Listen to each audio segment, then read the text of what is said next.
Joining us now is former Labor Senator and Sky News contributor Stephen Conroy. Stephen, it is great to see you. Good afternoon. Great to see you again, Gab. Let's start with the United States and where the Democrats are at. Of course, they've been licking their wounds really all year. In my opinion, they've been failing to get their act together. According to Politico, California Governor Gavin Newsom is the 2028 frontrunner. Politico says that for years, Democrats and pundits have rolled their eyes at Gavin Newsom, but he's positioned better than anyone else for the future of politics. Stephen, I want to get your opinion on this. I mean, looking at the talent or lack of talent within the Democrat Party, what's your assessment? Is Newsom the front runner? Look, I think, Gavin's doing a great job of irritating and undermining Trump's agenda. But I think that he's got to win states like Pennsylvania, Ohio, Georgia, those key battleground states. And I just don't see him appealing to those states. He's, clearly pushed back strongly. He's mocking Trump. These are great things for showing backbone and fight. But I just don't believe that he is a candidate that can win the key 6 or 7 swing states in the East. So I know he's very popular with the media, but I'm just not sure he'll sell in the key states. It's interesting you say he's popular in the media, and from what I can see, he's been non-stop going on podcasts, and he's been, unveiling different accents every time he's been going on podcasts, and he's trying to win over as many people as he can, clearly. But Stephen A. Smith has slammed Gavin Newsom for not going on his show. He's also called out other Democrats for failing to front her. Oh, look, I mean, there is a certain sense of entitlement to these podcasters nowadays that have a big reach. They just think they can demand anyone comes on.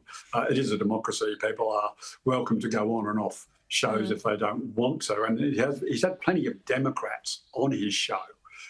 So I'm not sure he should be being quite so demanding and precious. Okay. Well, let's just take a listen. We've got the soundbite here. Jasmine Crockett has been on this air, or invited on this show for 4 months. AOC has been invited on this show for 4 months. Gavin Newsom has been invited on this show for longer than that. Props to Hakeem Jeffries. He's a friend of the show, always welcome on here. I like that man. I respect him. Chuck Schumer's been invited on this show, hasn't shown up.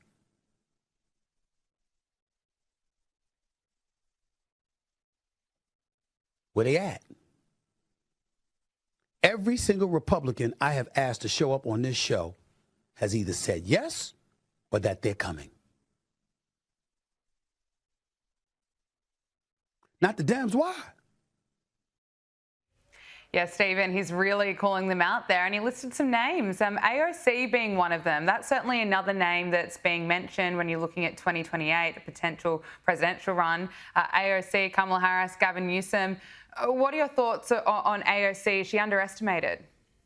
Look, I think she's done a great job in helping revitalise the Democrats in New York.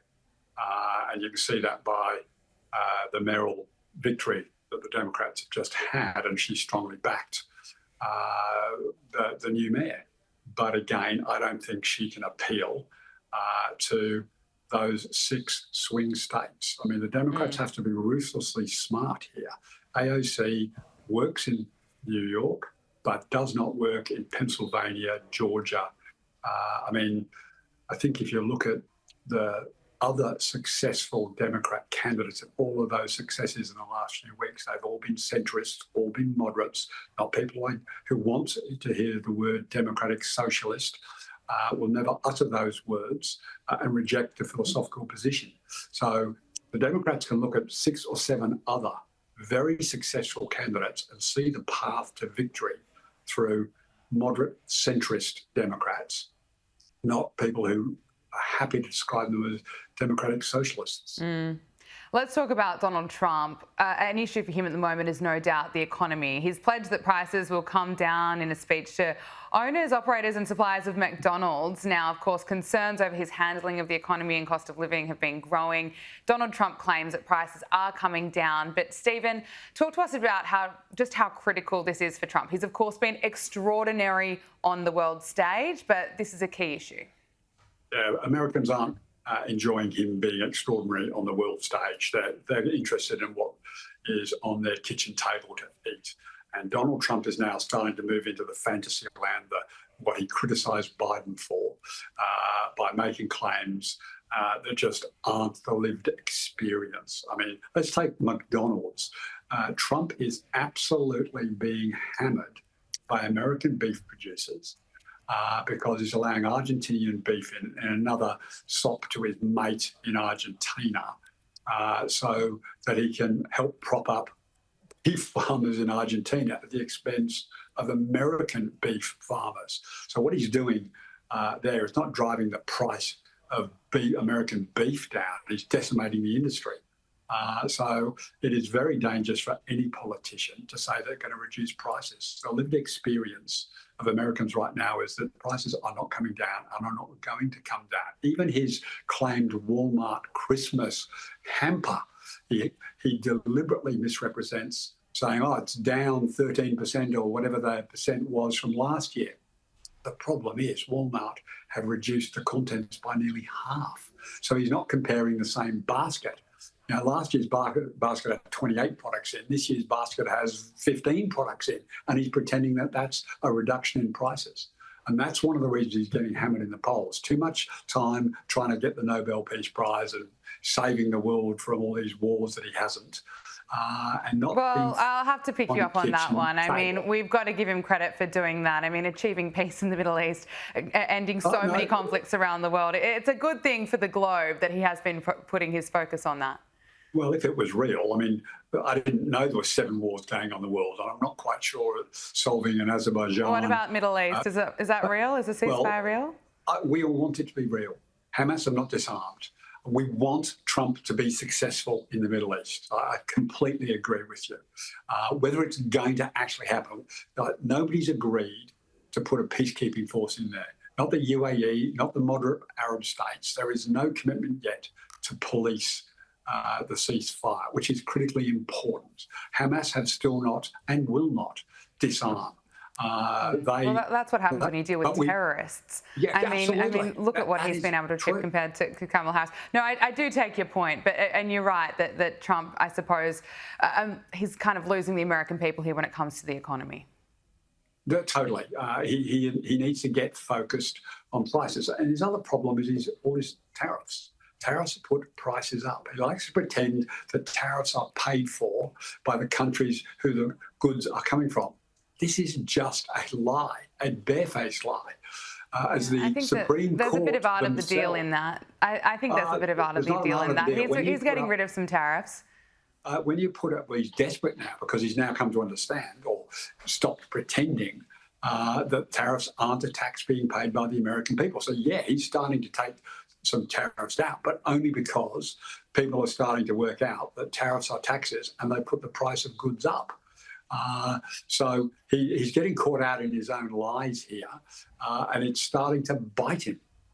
Well, look, what are your thoughts on Trump welcoming Saudi's Crown Prince to the White House? There was a ceremony today involving a military flyover, and Saudi's Crown Prince announced that Saudi will be investing $1 trillion into the US. Here's Donald Trump.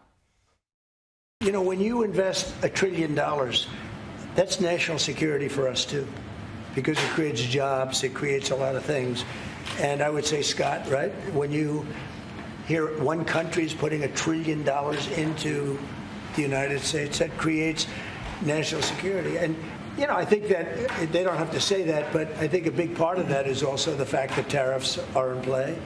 But even beyond tariffs, that's a real ally that will do that. Creates a lot of power for the United States. Stephen, $1 trillion. I mean, that's an extraordinary investment. Well, look, I hope that is true. I hope that $1 trillion, there's no time frame on it, but I hope that for the sake of the American public and jobs in America, that is true. I'm just not quite prepared to believe every word that comes from Donald Trump's lips. I mean, look what the UK did. They packaged together a series of announcements that they were already going to make, bundled it up, and Keir Starmer goes, here's billions of dollars investment in the US. These are decisions that were already going to be made. They had nothing to do with Donald Trump. They just put them in a nice shiny box with a bow on top and pretended they were actually adding extra investment. So I hope that, for the sake of the American public, that is true. But there's a lot of games and numbers being tossed around that don't always actually turn up in the end. Well, he's a deal maker. I think he's the ultimate deal maker. There's no one like him on the world stage. Finally, this is to do with Australia. Australia's e-safety commissioner has been called to appear before the US Congress to give evidence into how Australian laws threaten the free speech of Americans. So Sky News has exclusively obtained this letter signed by US House of Representatives Committee on the Judiciary Chairman Jim Jordan, in which he accuses the e-safety commissioner Julie Inman-Grant of being a zealot for global takedowns. The letter claims that the Online Safety Act directly threatens American speech. Stephen, that there are big concerns when it comes to censorship and the Online Safety Act here, not just here in Australia, but over in America too. Look, it's almost hard to know where to start on this drivel. The proposal by the Albanese government, championed by the Safety Commissioner, championed by Anthony Albanese and Annika Wells, and good on them for this. We are not making them do a global takedown of any speech. What we're saying is we're exercising our sovereign rights to decide for ourselves what we want to see and what our kids want to see.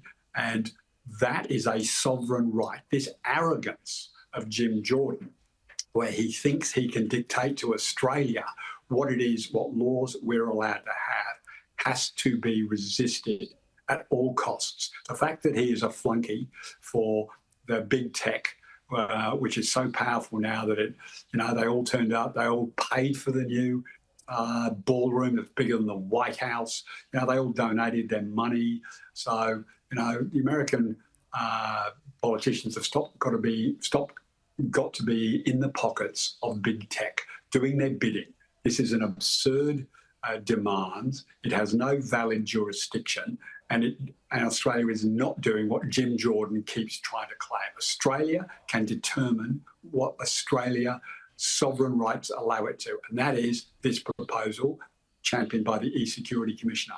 My view, it's a slippery slope. I think there are plenty of genuine and valid concerns when it comes to censorship and control of what we're able to see online. But Stephen Conroy, we have to leave it there. Thank you so much for joining us.